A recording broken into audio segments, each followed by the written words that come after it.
So today's video is on prokaryotic replication. So first we're going to have a look at bacterial replication. And before we start looking at the process, here are some key points we have to note.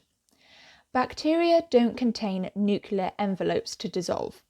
So in eukaryotic cells, in mitosis, their division, in prophase, the nuclear envelopes have to dissolve. And as bacteria don't have these nuclear envelopes, they don't have to dissolve.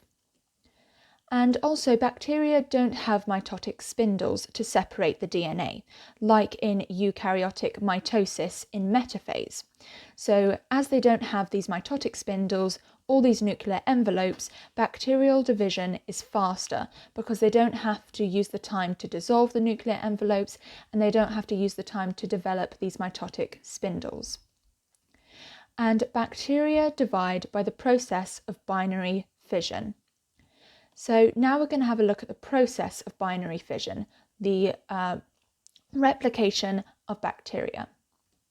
So the first stage is DNA replication. So their circular single strand of DNA replicates, as it shows in this diagram here. Now we have two copies of the genetic information. And as there are no mitotic spindles in bacteria to separate the DNA, the two circular strands of DNA attach to the cell membrane. So you can see that here, these two molecules of DNA have attached to the cellular membrane. And then the plasmids replicate, and these plasmids are small circular rings of extra DNA. And then the cell elongates, separating the two DNA molecules. So to get round not having mitotic spindles to separate the DNA, the cell elongates with the DNA attached to the membrane, separating the two DNA molecules. And you can see that it's working here by elongating the cell, separating these two DNA molecules. And then the membrane invaginates. So this is the cell membrane beginning to grow between the DNA molecules. So you can see that here. So the membrane is growing down to the middle between the two DNA molecules, splitting them off from each other. And so by pinching the cell membrane inwards, this eventually divides the cytoplasm, as we can see here. So as this membrane grows in, it divides the cytoplasm off into two sections. And then the new cell wall forms between the two DNA molecules. So we can see that here again, the cell wall now forms between the two DNA molecules. And then dividing the original bacterium, it's divided into two identical daughter cells. So you can see that here. So they each contain one copy of the circular single strand of DNA from the original bacterium, but it's important to note that the plasmids, they have a random dispersion between the two daughter bacterial cells. So there could be 8 plasmids in here, while there could be 12 plasmids in here. It is completely random, the dispersion of these plasmids between the two daughter cells. So now we're going to have a look at viral replication and some key points to notice before we move on with the process of viral replication is that viruses are non-living particles. So this means that they don't have a metabolism and they cannot replicate. And as they cannot replicate and they have no metabolism, viruses have to use host cells to replicate.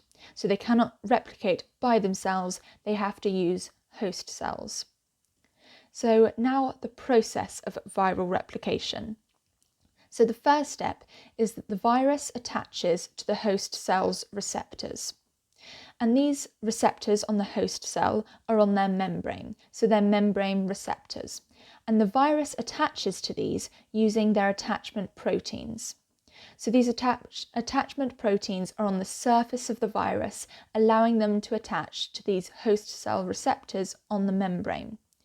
And it's important to note that these attachment proteins are specific and complementary to a certain receptor on a certain host cell. So these viruses have target cells that they can attach to.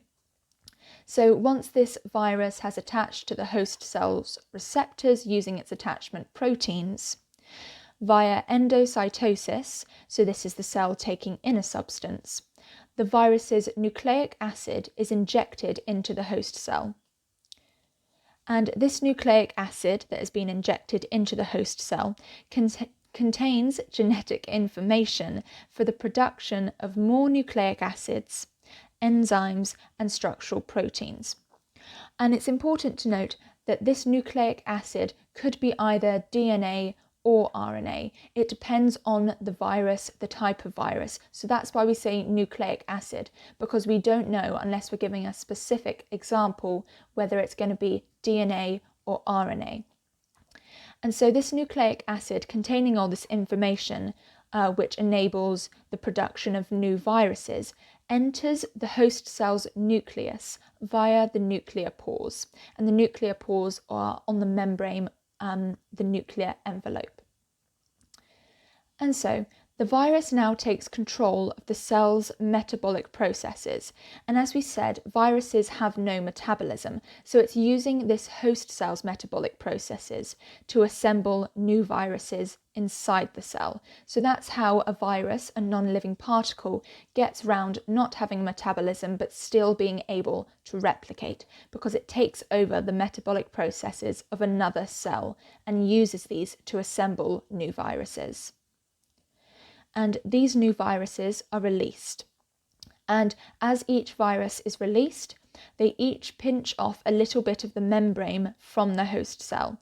As you can see here, as the viruses are being released, they're all taking a little bit of the cellular membrane with them. And this could eventually destroy the host cell, because as you're taking its membrane, you're taking its barrier, keeping all of the organelles together, keeping the inside of the cell safe from the external environment. You're increasing the permeability of the membrane, you're letting harmful substances in, so eventually these host cells will die as their membrane is being destroyed.